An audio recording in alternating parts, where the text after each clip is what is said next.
Can I let you in on a little hack that will take the wonder of what to do and where to begin a myofascial self-care session out of the equation? So many times I hear people say, "Oh yeah, I have a foam roller." And the conversation kind of stops there. And usually I follow up with, "So you look at it from across the room and think, I should really do something with that?"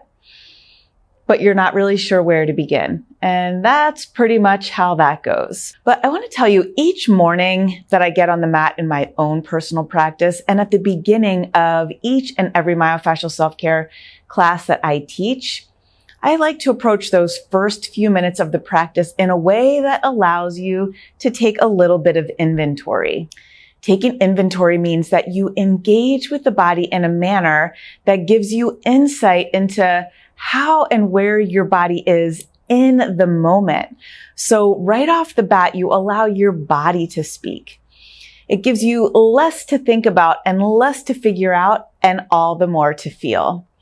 In this video, we're going to get down on the mat and practice an example of taking inventory, just so you can see how simple and easy it can be to get yourself started. My name is Renee Allen. I'm the owner of Still Point Myofascial Release here just outside of Portland, Maine. And I guide you through the process of navigating physical pain, mental angst and fatigue, or spiritual stagnation by way of the fascial system. Understanding the importance of fascial health is an eye-opening education that will give you some powerful tools to soothe what ails you, so that you're better able to lean on your body's wisdom as you journey through this modern world and feel better doing so. This practice of taking inventory is beneficial for several reasons. Practically speaking, when you begin with taking inventory, it takes the wonder out of where to begin.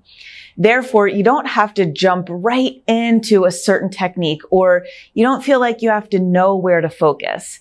It's like a warm-up, a chance to signal to your fascial system that you're coming for it. And it's a no pressure way of like making small talk with your body to understand where you need some attention. It's also extraordinarily beneficial to start with taking a little inventory, taking a little stock, so you aren't at the mercy of your symptoms, which is really a whole topic for another day. But what I mean by that, if you go right in for the kill, you apply direct pressure right into that place where it hurts, right into that pain and tightness, there's a good chance that you're missing out on some precious insight from your body consciousness. Not to mention only treating the area that hurts or just going right in for the kill violates nearly every fascial principle out there. But like I said, that's a topic all on its own. For now, let's grab a foam roller. I'll meet you on the mat and we'll take a little inventory. While there are loads of different ways that you can offer your body a little bit of movement or stretch or compression to gain an understanding of how your body is and where you are in this moment, in this example, we're gonna hop right up onto the roller. Coming right up on here with me. And yes, the surface under you, now it moves. So a little bit of balance here as well. You can crisscross those legs so you're having a seat right on top of the roller. Let's take a moment and feel that there is something mobile underneath you, right? Let's just take a minute. You can support yourself with your hands on the mat, on the ground, and you can drop those hips from side to side, right? This is all part of simply taking a little stock, taking inventory to see how your body is moving or not moving so well in this moment. So with your hands supporting, your feet crisscrossed up on the roller, and you can drop those hips, right? There's some space between the roller and the ground. And so you can drop your hips into that space, not only playing around with your balance, but also getting a bit of a stretch through that side body, through those hips, through that more lateral portion of the waist. All right. So we're just moving around, seeing how those hips are moving. Right off the bat, I can feel that I have a little more tension in one side than I do in the other. We're just, gathering information here. So if I bend and lean or twist myself from one side to the other, simply to see where things are a little sticky, where I may have a little extra movement available in one side over the other. Starting to really, there's a pattern in the body that's really starting to highlight itself to me simply by offering myself a little bit of movement here. So there is no right or wrong. You're simply allowing yourself to be curious, to be a little bit playful with your movements. One other thing that you can do here is if you drop that hip down to the side, right? So I'm on my left, dropping my left hip down to the side.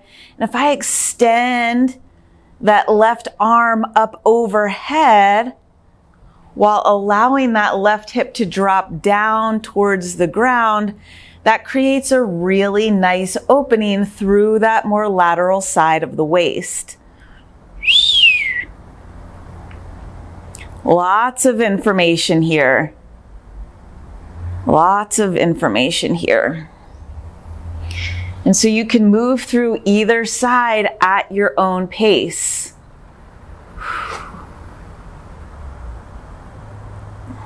Sticky. Like, where do things feel a little bit sticky for you? We're looking for those lines of tension, right? Because when you can bump into, in these first few moments that you would be spending on your mat, this chance to take a little inventory, when you allow yourself to kind of bump into those lines of resistance or those lines of restriction, you're beginning to assess where things are held up in your body. And the point here is that they may be farther away from your pain point. In the ribs, I'm really feeling this in through the ribs. Where are you feeling this?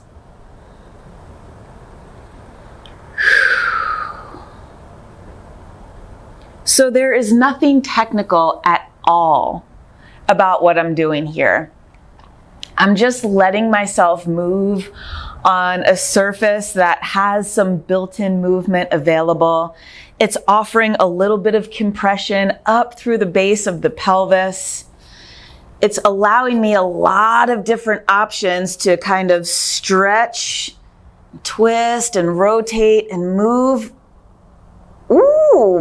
the body in a way that allows my system to gently highlight where things are a little sticky, where those areas are that are ready to come out and play and feel like they are ready for some of your attention. They're ready for a little bit of a release, right? And if you're not into that whole crisscross thing, you can play around with moving your legs independently of one another. And what I mean by that, you can have one knee bent, the other leg straight out.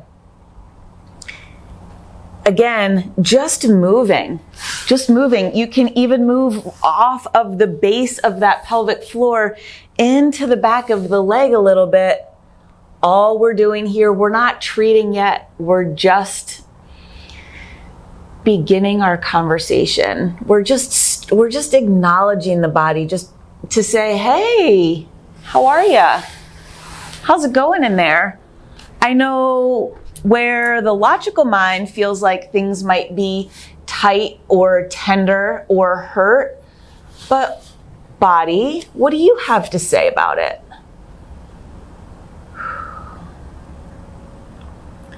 So we're not even really applying fascial principles here. We're not waiting. We're not applying sustained pressure. Some of those other fascial principles that we would get into when we're treating, we're not doing that right here. We are simply offering the system a little bit of movement, some compression, The mind is very curious about where you may be holding some tension. You might find that you have movement available to you or lines of tension that are highlighted to you that you weren't aware of, right? And so when you're at the mercy of your symptoms, which again, that's a whole story for another day, but you're looking for places in the body that might not be grabbing your attention until you offer yourself this kind of taking stock, taking inventory, being curious, being playful and creative with your movements.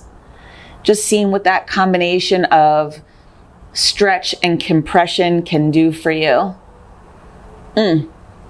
And I'm hanging out here because I found a place that is like, be sure to come back to that. Be sure to come back to that. That compression right in line with that stretch is really something special.